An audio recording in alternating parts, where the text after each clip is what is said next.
To Sudan now, where the UN says conflict between ethnic groups has killed hundreds in recent weeks. The violence comes against the backdrop of a civil war that started in April of this year. More than 6 million people have since been displaced by the conflict. In the western state of Darfur, officials say non-Arabs have been targeted by paramilitary groups in attacks described as being on the verge of pure evil. War rages in Sudan's capital, Khartoum, a paramilitary organization fighting the government for control of the country.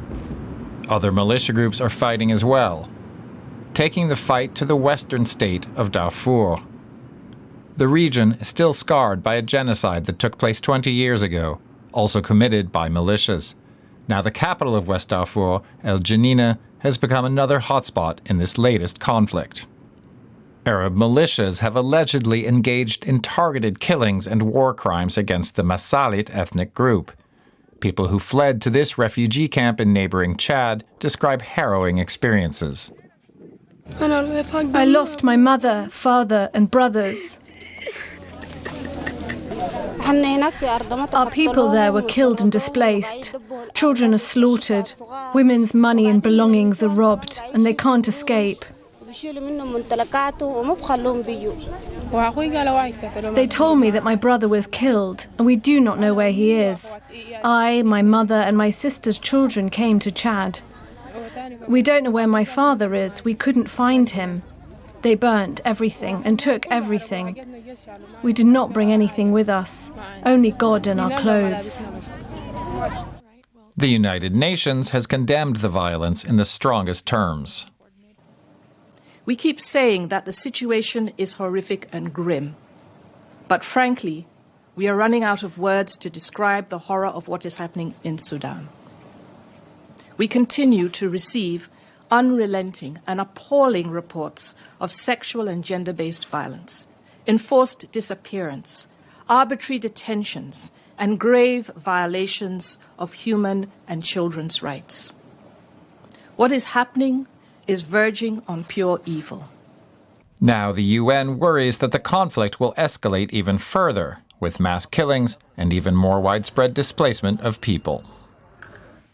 And we can talk now with Gillian Kitley. She's the head of the Office of the UN High Commissioner for Human Rights in Sudan, joining us from Nairobi.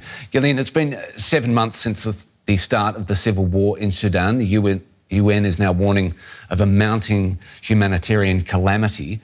Paint us a picture for us of the situation on the ground there. As you noted, we're now into the 7th month of a very brutal and intense civil war in Sudan, which has had a really devastating impact on the civilian population. We now have half the population, 25 million people, who are in need of assistance and protection in Sudan. The war has been fought primarily in and around Khartoum, but also in the west of Sudan and in some of the major cities in the south of Sudan. And we have documented serious violations of international humanitarian law and human rights by both parties to the conflict. Indiscriminate shelling, airstrikes in and around Khartoum, targeting residential areas and civilian infrastructure, causing hundreds of civilian casualties. And in the west of Sudan, in Darfur, we have seen ethnically targeted attacks led by the Rapid Support Forces and the allied Arab militia, targeting primarily non-Arab Masalit communities. And as you were noting, at the beginning of November, we saw dramatic and very brutal attacks by the RSF and its allies against the civilian population in Adamata. The RSF had given the army, the Sudanese army, an ultimatum to leave their barracks there. When the army left, they attacked the IDP camps that were close by and one of the neighborhoods in the community, right. Killing Masalit civilians, women, children. We heard of people being burnt alive. We heard of youths being rounded up and then executed. We also heard of sexual violence committed against women in the IDP camps. This is a really shocking situation.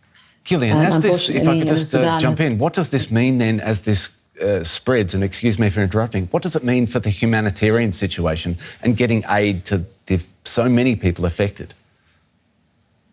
It's been very challenging for the humanitarian agencies to be able to reach people affected in the conflict-affected areas. The UN is very much present in Sudan and in the areas where there is no conflict, where there are massive IDP communities in terms of reaching those communities.